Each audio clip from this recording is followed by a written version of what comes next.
Boa tarde, pessoal. Boa tarde, bom dia, boa noite, né? Depende do horário que vocês vão estar assistindo essa aula. Mas hoje nós vamos falar de um conteúdo bem legal sobre química, né? E desse conteúdo de química, nós vamos ver sobre a velocidade das reações, que a gente chama de cinética química. Então é o seguinte, ó. Cinética química, ela estuda a lei, né? Estuda a velocidade em que as reações elas acontecem. Então, o que normalmente nós vamos observar? Existem reações que elas são rápidas por natureza e existem reações que são lentas. Então, aqui alguns exemplos.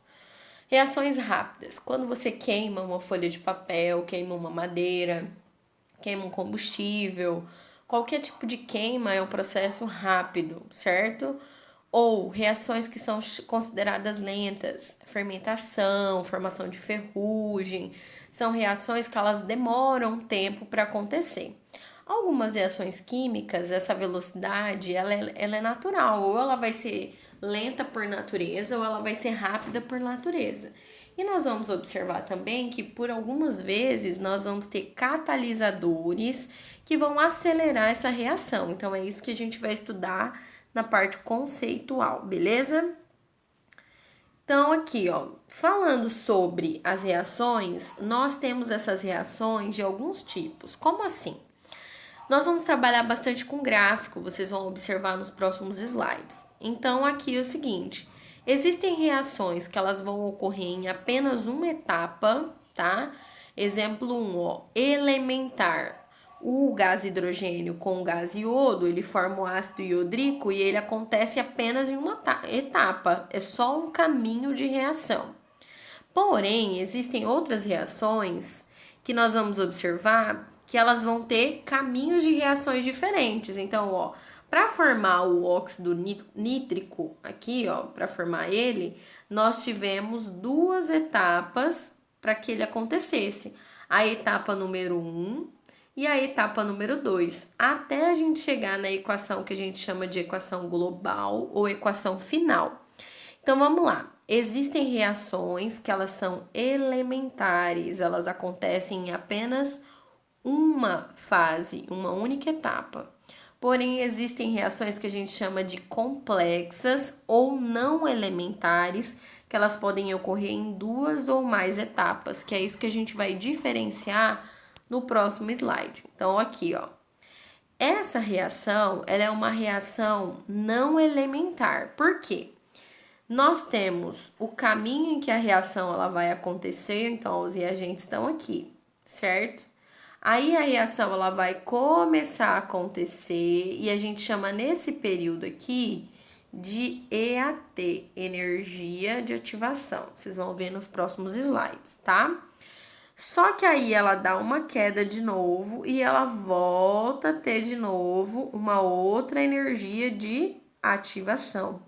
Então, como eu disse para vocês, nós vamos trabalhar bastante com gráficos. E esse é o primeiro tipo de gráfico, que é o gráfico não elementar. Certo? Não elementar ou de uma reação complexa, tá? Ela é complexa porque ela vai acontecer em mais de uma etapa. Então, a gente observou que, ó, tem a etapa 1 e tem a etapa 2. Vamos apagar porque tá uma bagunça. Então, é o seguinte, ó. Toda vez que você olhar o gráfico e você observar que houve dois caminhos de reação, ó, caminho 1, caminho 2. Então, significa que essa reação é uma reação é uma reação complexa ou não elementar, tá bom? Então, é o seguinte, ó, vamos lá para o próximo slide. Velocidade das reações. Nós vamos trabalhar com cálculo, certo? E como que nós vamos trabalhar com cálculo? A primeira formulazinha que a gente vai ver é a fórmula que a gente chama de velocidade média. Essa é a primeira fórmula, tá?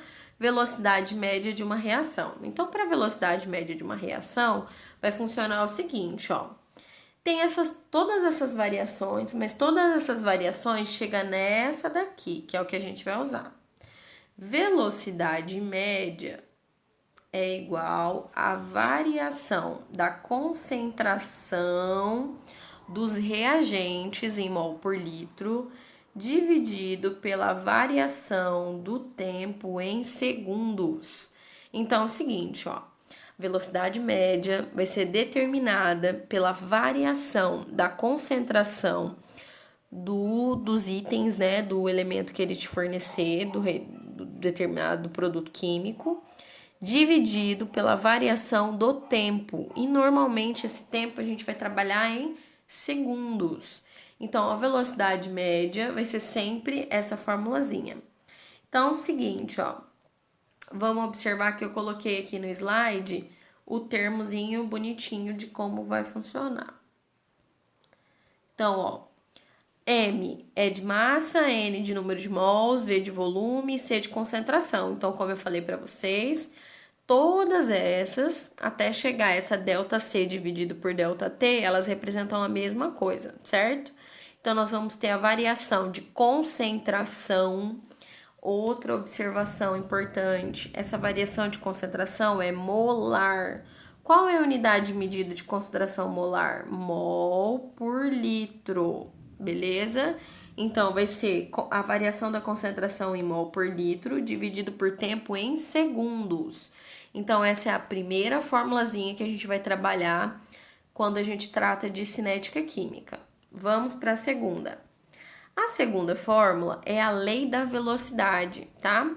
Então, é o seguinte, ó, vamos ficar adeptos do que normalmente a gente vai usar. Então, ó, toda reação química, ela é dada por uma equação, certo? Então, isso é uma reação química. O A maiúsculo representa o elemento, o B maiúsculo também, o X e o Y também. É como se fosse, por exemplo, gás oxigênio, gás hidrogênio. E esses números minúsculos aqui, ó, é o coeficiente estequiométrico, tá? Então, vamos lá. Digamos que se eu tivesse assim, ó, eu tenho H2 mais meio O2 vai produzir. Aí eu colocaria, né, perdão, depois, peraí, deixa eu apagar, fazer mais bonitinho aqui. Vou colocar aqui em cima para ficar melhor para vocês entenderem. Então, digamos que nós tivéssemos assim, isso é hipotético, tá, gente? Só tô mostrando para vocês. Nós tivéssemos H2O, aí mais meio O2. Aí, no caso, vai produzir a água no estado líquido, certo? Vai produzir H2O. Então, vamos lá, ó. Não tem nada na frente, é 1. Então, o meu número minúsculo aqui, ó, é 1. Nesse caso é meio, nesse caso, quando não tem nada, é 1. Beleza? Então, é o seguinte, ó, vamos lá, eu vou explicar de novo a fórmula. A lei da velocidade, nós sempre vamos ter uma equação química e eu tenho que levar em conta os reagentes, porque é os reagentes que vão formar o produto. Então, eu dependo da velocidade dos meus reagentes para formar os produtos, tá, galera? Então, é o seguinte, ó, toda vez eu vou expressar, a gente fala assim, ó, a expressão da lei da velocidade é dada por o que, gente? É uma constante de velocidade. Então, sempre vai ter o que? É tipo a unidade de medida.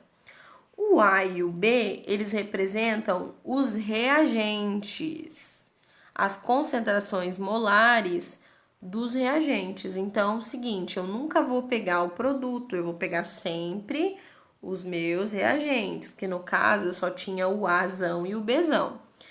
E o B minúsculo e o A minúsculo representa o coeficiente estequiométrico. Então, aqui, ó, esse representa o coeficiente, esse representa os reagentes. Reagentes. E essa aqui é a unidade de medida, tá bom? Então, é o seguinte, ó.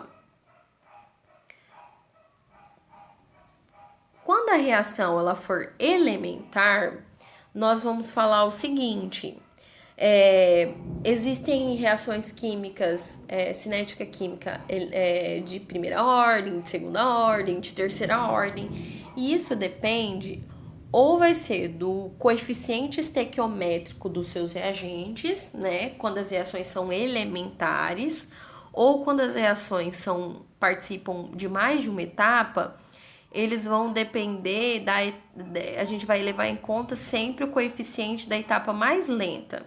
Como assim?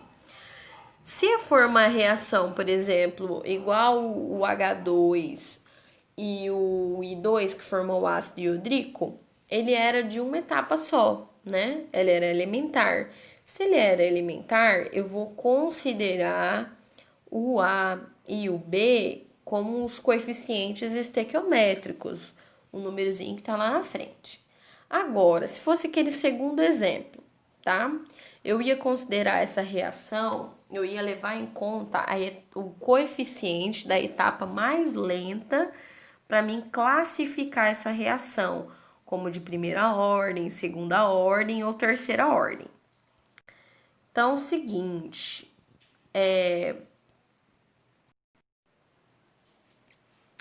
pessoal, então aqui, ó, vamos para um exemplo de lei de velocidade. Então, é o seguinte, ó, essa exemplifica a reação elementar que eu tinha comentado anteriormente para vocês. Então, ela vai acontecer em apenas uma etapa. Se ela só vai acontecer em uma etapa, o coeficiente que está aqui na frente é 1 e quando não tem nada é 1. Eu não me importo com o coeficiente do produto, porque eu tenho que pegar sempre os reagentes. Como que eu vou expressar isso? Então, velocidade vai ser igual a K, que é a constante, certo? Aí nós vamos ver lá. Quem é meu primeiro elemento químico? Quem é o meu A maiúsculo? O meu A maiúsculo é o H2, certo? Então, eu vou olhar aqui. O meu A maiúsculo é o meu H2. Aí, eu vou colocar aqui entre colchete vezes da fórmula. Aí, eu vou fazer o seguinte. Qual é o coeficiente dele? É 1. Vezes, agora eu vou olhar. Quem é meu outro reagente? É o I2. Fechar aqui, colchete. Qual é o coeficiente dele? 1, certo? Então, se ele perguntasse para vocês assim, essa velocidade, essa reação dessa etapa elementar, ela é de primeira, ela é de segunda ou ela é de terceira ordem? Ela seria de primeira ordem, porque ela é uma equação elementar, o coeficiente é 1. Então, ó, para vocês observarem. Ela ficaria dessa maneira. Deixa eu só apagar para ficar melhor para vocês enxergarem. Então, ó, a reação, assim como eu exemplifiquei para vocês, velocidade é igual a constante K, H2 vezes I2 e cada um coeficiente elevado a 1. Agora, se essa reação ela fosse não elementar, ela fosse em mais de uma etapa, que é esse caso aqui, ó. Eu tenho NO, 2NO mais O2 vai formar 2NO2. Então, a etapa mais lenta é a primeira etapa. Então, nós vamos montar a velocidade da reação e, nesse caso, eu vou considerar apenas a etapa mais lenta. E a etapa mais lenta é a etapa do 2NO. Então, eu vou colocar NO elevado ao coeficiente 2. Esse daqui seria de segunda ordem, tá? Seria uma reação de velocidade cinética de segunda ordem. Então, galerinha, ó, por hoje é só. Essa é a parte teórica de cinética. Eu espero que vocês gostem do vídeo. Assistam as próximas aulas, os demais conteúdos, tá bom? E um abração.